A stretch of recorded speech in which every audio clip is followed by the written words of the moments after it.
것은 임업 진흥 목적으로 만들어진 임업용 산지와 공인용 산지가 합해져 있는 곳이죠. 그럼 원칙적으로 일반인의 개발이 안 됩니다. 농림어업용으로 개발을 하거나. 안녕하세요. DDR 부동산 연구원의 서영창입니다. 이번 시간은 토지 가치 분석 84번째 보존산지의 임야 개발 가치 분석입니다.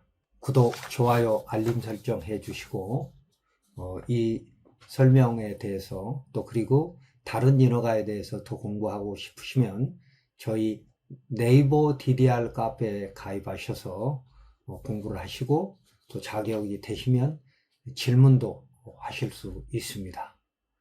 그리고 전문적으로 더 공부하고 싶으시면 유튜브 멤버십에 가입하셔서 공부하시기 바랍니다.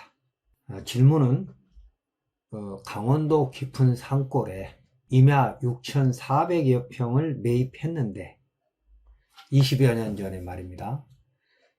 하단부는 계획관리지역이고 대부분이 보존산지인 농림지역입니다.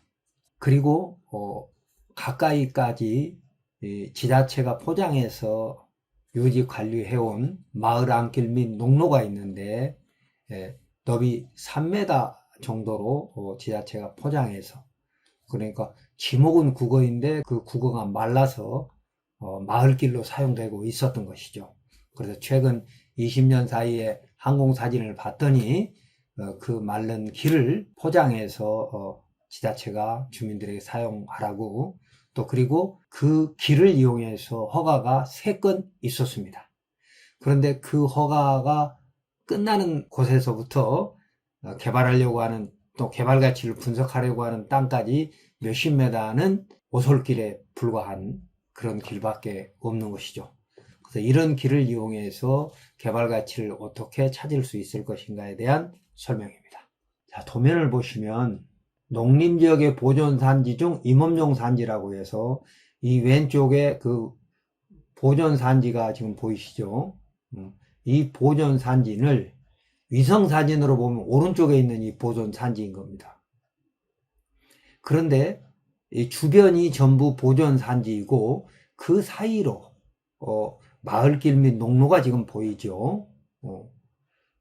그러면서 위쪽은 개발이 이미 돼 있고 그런데 이곳은 광산이고 콘크리트 공장도 있고 합니다.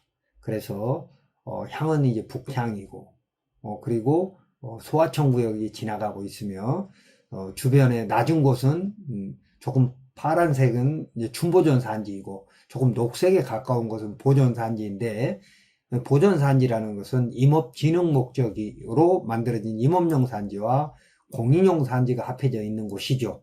그럼 원칙적으로 일반인의 개발이 안 됩니다. 농림어업용으로 개발을 하거나 관광휴양시설, 그리고 이런 곳에만 입지해야 되는 그런 시설, 예를 들어 뭐 격리병원이라든지 청소년 수련시설이라든지 현지에서 생산하는 농산물을 가공해서 만드는 공장이라든지 이런 것들은 이제 허가가 되는 것이고, 그러니까 농림업인 주택을 허가를 받아서 마치 전원주택처럼 보일 수 있겠으나 일반인에게는 개발이 안 됩니다. 농업인만 사용할 수 있는 곳이죠. 자, 이런 곳의 가치를 보기 위해서는 물론 이런 여러 가지 부동산 공부를 봐야 되지만 우선 이제 현지를 보면 중앙고속도로가 지나가면서 그 IC 한 곳에서부터 이 현장까지는 불과 10분 거리도 되지 않습니다. 면소재지를 지나서 이 광산을 지나가지고 이 현장까지, 그러니까 이게 지금 시 소유의 임야인데 여기까지는 불과 한 10분 거리 정도밖에 안 되는 곳이죠. 그러니까 자연 경관도 좋고 접근성도 굉장히 좋은 곳이기 때문에 내 땅의 가치가 마치 있는 것처럼 보일 수 있습니다만, 조금 가까이 가보면 이 토지가 갖고 있는 개발 제한이 또 여러 가지 법령에 있습니다. 그 대표적인 법령이 국토계획법에 의한 헌법 122조에 보면 국토를 효율적으로 이용, 보존, 개발하기 위한 각종 법령을 만들어서 사유재산권을 제한할 수 있다는 근거가 있습니다.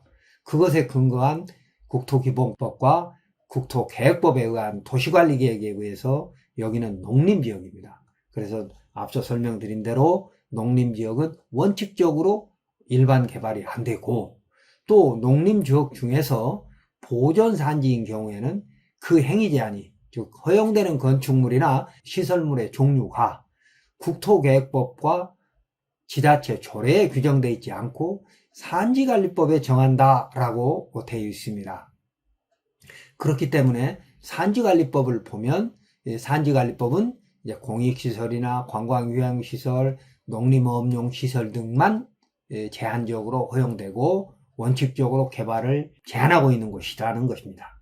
그래서 위치나 뭐 자연경관이나 이런 건 나무랄 때 것이 없지만, 이 농림지역이기 때문에 그 중에서도 산지관리법에 의한 보존산지이기 때문에 일반 개발이 원칙적으로 안 되고, 그래서 수요폭이 적을 수밖에 없죠.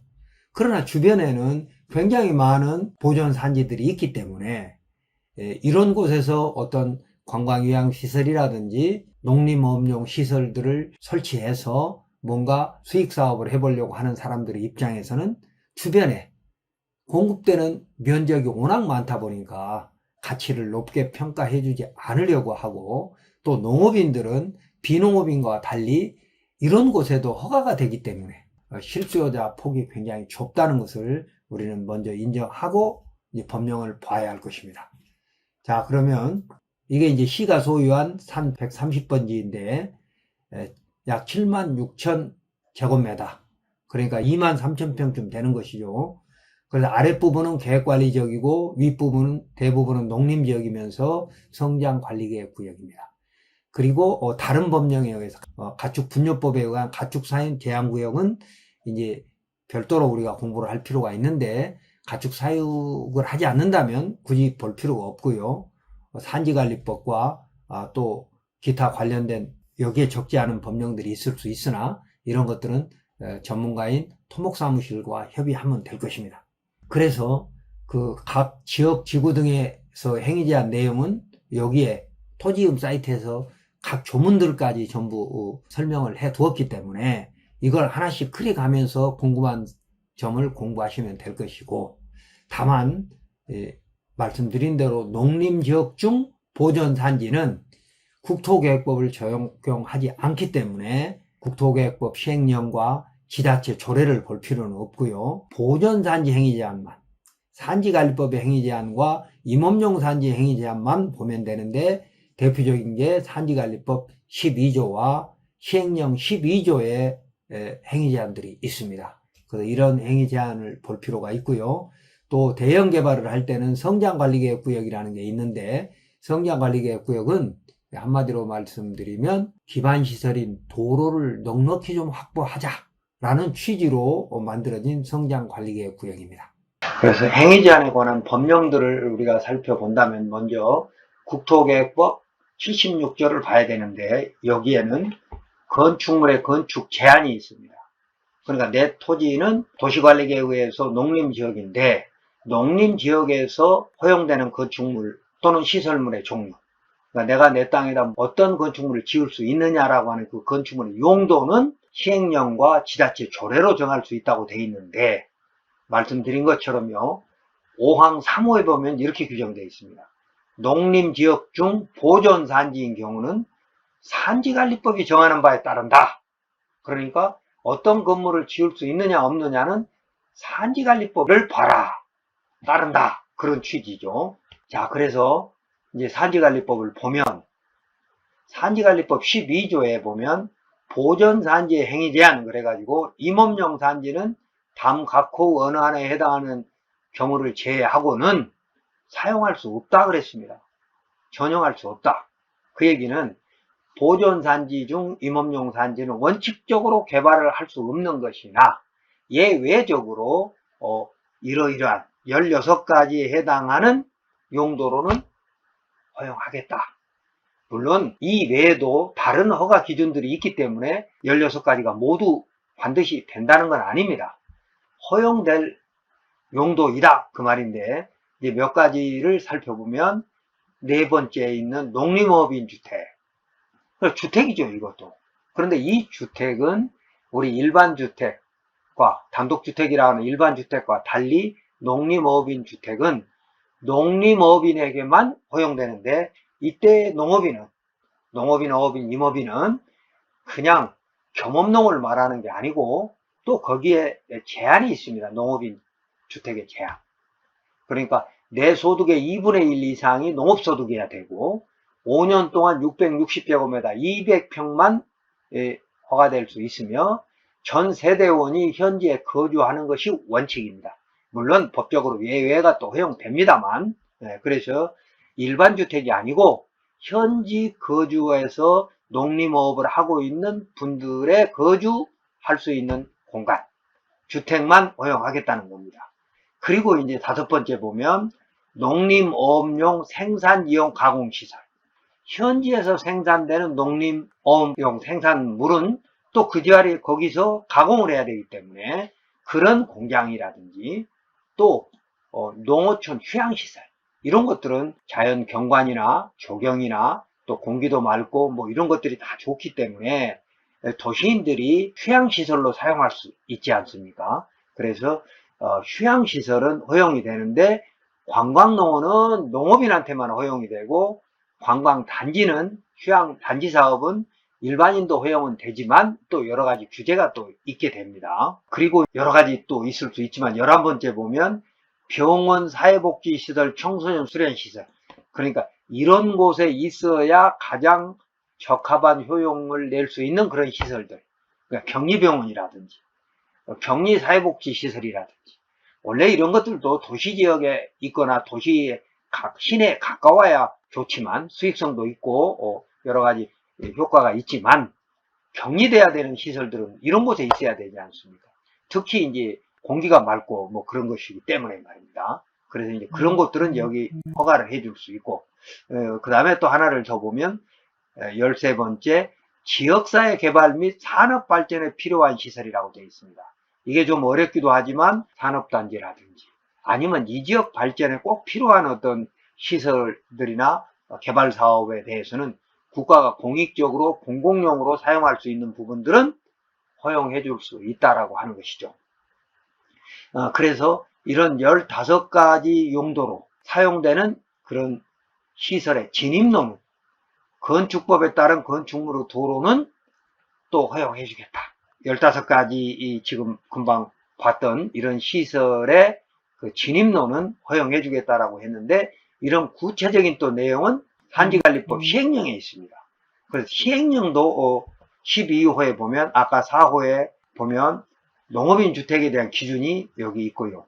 그 다음에 이제 5호에 대통령이 정하는 시설, 그러니까 농림어업용 시설이란 어떤 것인가에 대한 상세한 설명이 여기에 설명이라기보다는 규정이죠. 제한 규정이 여기에 있고, 그 다음에 농어촌 정비법은 3만 제곱미터까지만, 그 농어촌 관광휴양단지 말입니다. 또는 관광농어는 3만 제곱미터까지만. 그래서 산지 전용은 3만 제곱미터 이상이냐 이하냐에 따라 또 상당히 결과가 다를 수도 있습니다. 그리고 이제 11호에 아까 대통령이 정하는 시설이라고 하는 것은 이제 격리병원이라든지 사회복지시설이라든지 이런 건 각각의 법령, 그러니까 의료법이라든지 사회복지사업법이라든지 청소년활동진흥법의 그 규정에 맞게 지을 수 있다라는 것이죠. 그리고 이제 13호에 있는 지역사회 개발과 산업발전에 필요한 시설에 대한 기본적인 규제 내용이 있는데, 대기환경보전법, 물환경보전법, 폐기물관리법 이런 법에 어긋나지 않아야 된다, 또 허용돼야 된다는 그런 조건이 있고요. 그리고 마지막으로 우리가 검토를 해줘야 될 것이 진입로 규정인데, 진입로는 이렇게 되어 있습니다.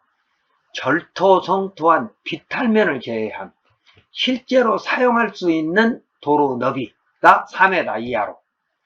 그러니까 지적도상으로는, 그러니까 임야도가 이제 등록 전환이 되면 이제 지적도가 되는데, 나중에 지적도에는 5m, 6m가 될 수 있는데, 그 5m, 6m는 경사면까지 포함했기 때문에 그런 것이고, 경사면을 제외한 실제 자동차 통행이 가능한 유효한 너비 4m 이하로서, 4m까지는 된다는 거죠. 그리고 길이가 50m까지는 보전산지에도 진입로를 허가해 줄 수 있다. 물론 내 땅일 때 말이죠. 내가 사용권한이 있을 때. 예. 그래서 나무 땅일 때는 사용락을 받아서 개발 허가를 받으면 될 것이고, 나무 땅이 협의가 안 되면 주의토지 통행권 소송을 하든지 통행지역권을 만든다든지 여러 가지 방법으로 통행로를 만드는 문제는 여러분이 또 명기 탈출해서 다른 유튜브에서 공부하시고, 그래서 산지관리법에서는 이런 것까지 허용된다라고 하는 부분이고, 또 하나 거기에 또 추가되는 것이 뭐냐면 개발행위 허가라는 게 있습니다. 그러니까 아까는 용도고 어떤 시설물이 허가되느냐 안 되느냐, 어떤 건축물이 허용되느냐 안 되느냐 문제이고, 여기는 그 지형에 따라서 개발행위 허가 기준에 맞게, 그러니까 표고, 산의 높이라든지 경사도라든지, 또 산들이 경사도가 있지 않습니까? 그리고 경사가 세면 그걸 평탄 작업을 하게 되면 경사면으로 들어가 버리는 부분이 굉장히 많을 뿐만 아니라 나중에 폭우 때 산사태의 우려가 있기 때문에 그 쉽지 않습니다, 허가가. 그래서 표고, 경사면, 인목축척, 나무가 많은 것은 또 나무를 또 보존해야 되는 상황이 있을 수도 있거든요.